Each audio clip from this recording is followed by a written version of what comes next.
Hello and welcome back to When the Cookie Crumbles.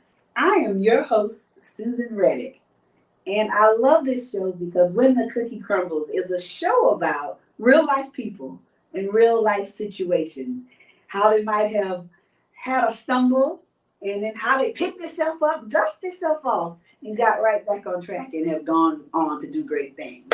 So today I've got an exciting guest. I have John Polk here with me, entrepreneur, entertainer. Hey, John, how you doing? Good, Susan. How are you? I'm I'm well. I'm so glad to have you with me. Um, I want you to tell everybody what you do, and I said two different things, so you take whichever one you want to first, and tell us what you want us to know about it. Oh, wow. Okay. So I guess I'll go with entertainer first because that is definitely what I do most. Funny story about that. It's so hard for me to say that because my background in entertainment, if you will, is in church, and we don't like to think of church as entertainment, but you still have an audience and you still have to perform a duty. So even there, you're doing some entertaining. So that's I sing a little bit, play a couple of instruments. I act a little bit, so I do a lot in the way of entertaining. And also, I'm an entrepreneur as well. I do own and operate a graphic design business. And as part of entertainment, I pretty much started a production company to make sure that, I can facilitate all the things that I'm asked to do on the entertainment side. So I'm a good little balance of both, we'll say. Oh, that's interesting. I was looking at your page the other day, and you were and you were saying it was hard for you to do this flyer, and so yeah, so now it makes sense. I was like, what's he talking about? So you make graphic design things, you put things together. Yes, ma'am. Oh, that's good. I can't do nothing short of stick man. That's it. That's all I can do is a stick man. So, well, that's good. Well, I have to be honest. I've seen you sing before, and you are quite amazing. I saw you sing at Dream City, a gospel thing. You and Wow. your group had, it was like a Sunday after church, and it Yes. was amazing. And so you could sing the alphabet. I think I know you can sing. So you Oh. did an excellent job. I know what you can do. But tell everybody about this entertainment thing you do. Yes, ma'am. So I am blessed and privileged to be able to lead several types of groups. Once again, my background being in church. So, of course, I have a contemporary gospel group, and I also have what's called quartet gospel. Some people may be familiar, some people may not, but that's actually my favorite. I'm a quartet singing, floor stumping. I love to praise and dance. So, Yeah, I have a that's quartet. old school too. Old school, you hear me? Yes, and that's me. Yes. That Yeah. is me to my core. But I also do have a touring group that we're very blessed to be able to go to Italy. We're going again this year, a little bit later on in the year, around December. So we'll be headed back for our fifth trip. I'm very excited about that. And then I also started an artist support and network group. We did a little wordplay. It's called Fortune, but it actually breaks down to Fortune.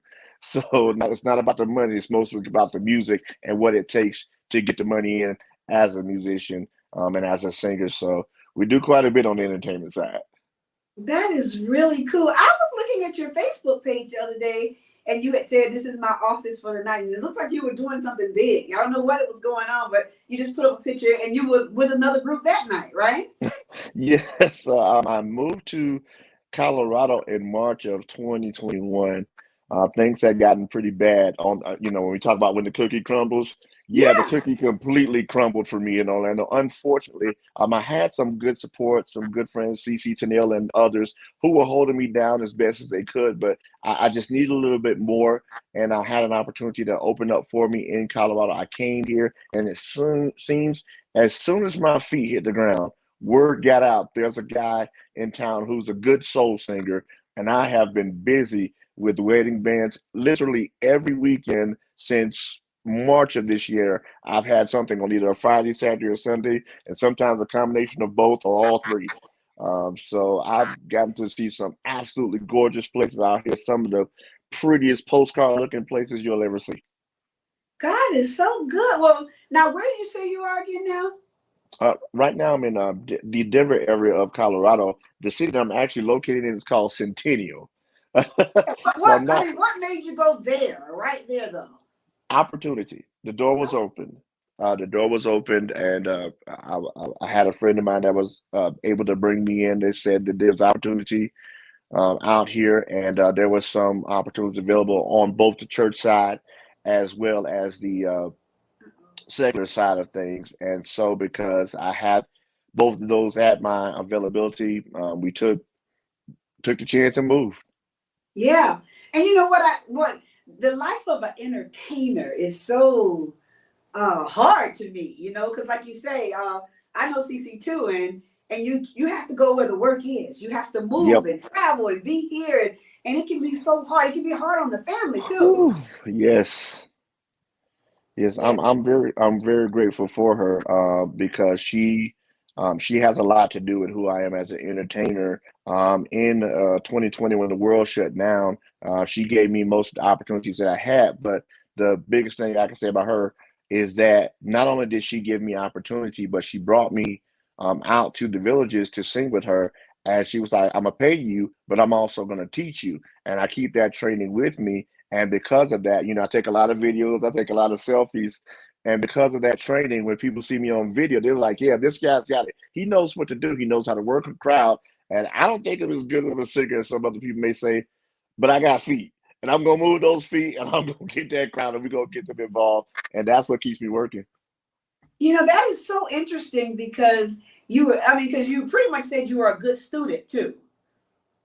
And I think, I watch a lot, and I think sometimes in this business, especially with young people, they think they know everything, Lord and have it's mercy. hard to be a student and to listen. So I'm so happy to hear you say that about Ben. You were a good student. You took notes. You did that, and it's helped propel you to the next level. Yes, ma'am. And if I can say anything to young people who are up and coming or who are aspiring, I have a little phrase that I came up with myself, but it goes, "The pain of the lesson is lessened if you learn by listening." And I wish people would grab that because it's so much that I wouldn't have had to go through if I would have listened. And when I learned finally to start listening and stop Yeah, having to learn the hard way, things went a yeah, lot better for me. A yeah, lot better. yeah, yeah. Um, A lot of us have to go to the school of hard knocks before we learn to do it the right way.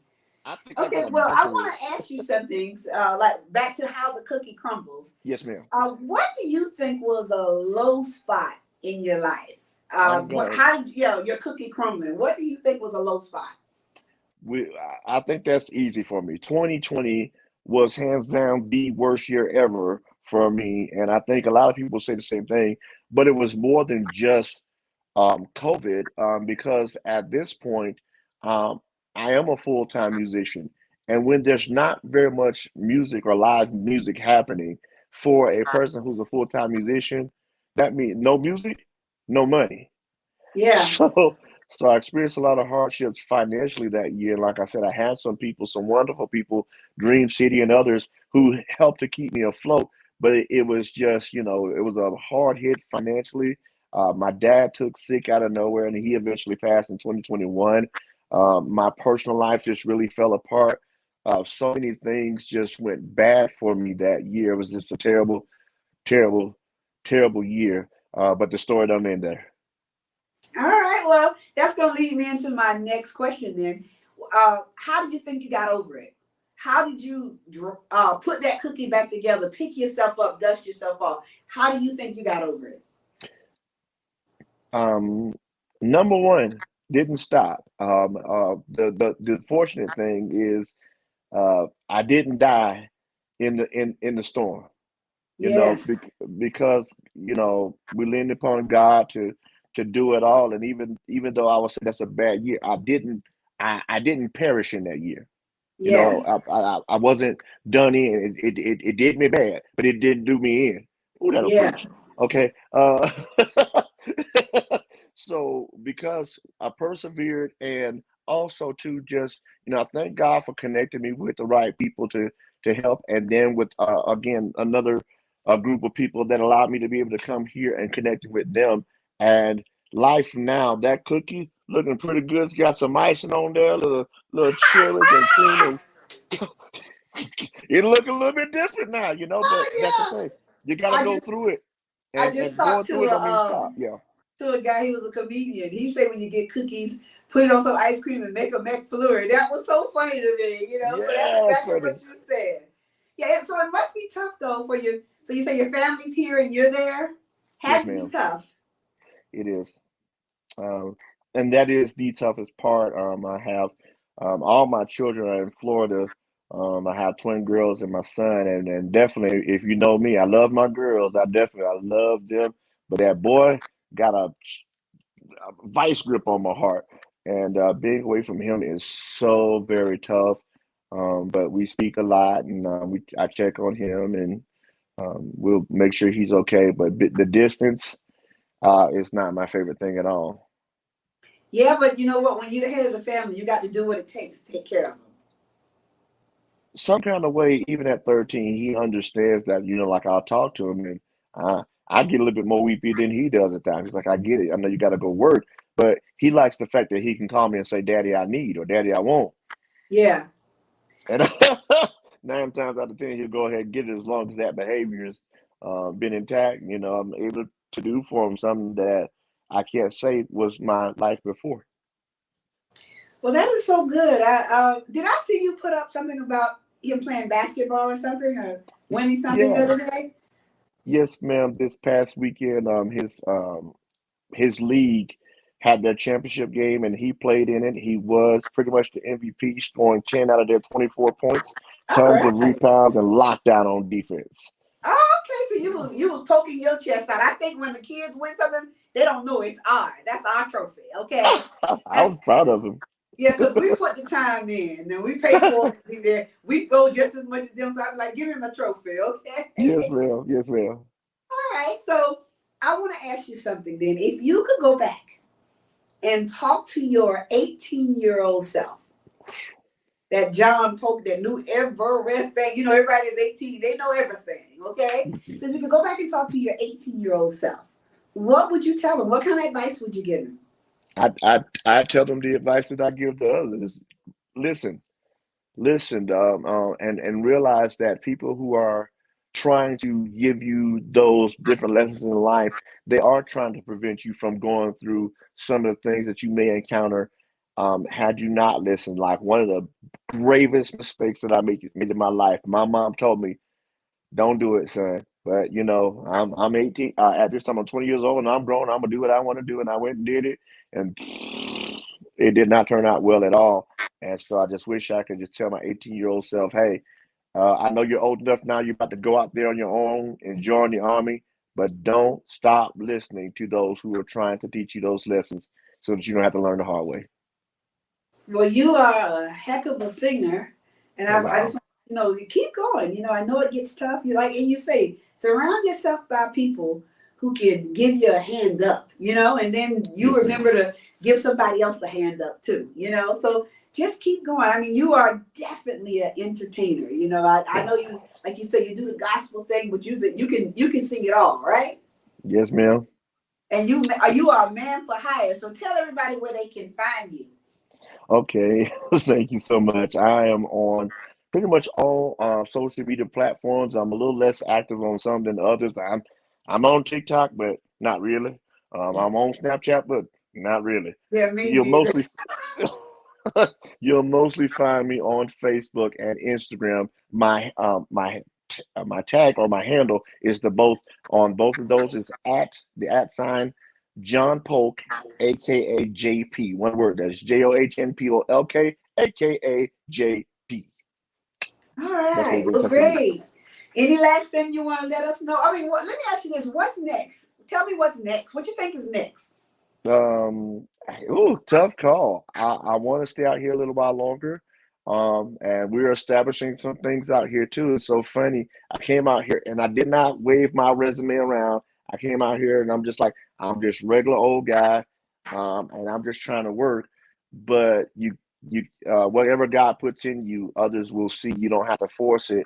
And the door was open for me to do some more things here. both on the gospel and secular side. So we're looking forward next year to expanding with my new, we'll say, show choir that I've started here. And I was asked to start it. It's so crazy. I was asked to start it, but it's something that started in Orlando. We're just bringing it here now. So we'll see what happens with that. I'm excited about it. All right, well, I mean, stay the course, Yes, ma'am. and you got a double whammy going on because you're not just a entertainer and you're an entrepreneur. So being self-employed is very hard. So Yes, ma'am. stay the course. Just keep putting one foot in front of the other and stay prayed up. You definitely need to stay prayed up. Absolutely. All right. Well, I want to thank you for being with me. I'm excited to hear about what you have going on. I want you to follow the show too. Make sure you like and follow the show so you can For see sure. all the good shows that we're having coming on. Okay. Yes, ma'am. I want to thank the audience for watching, and that is How the Cookie Crumbles. I'm your host. We'll see you next time. Bye bye, John. Bye-bye. Okay.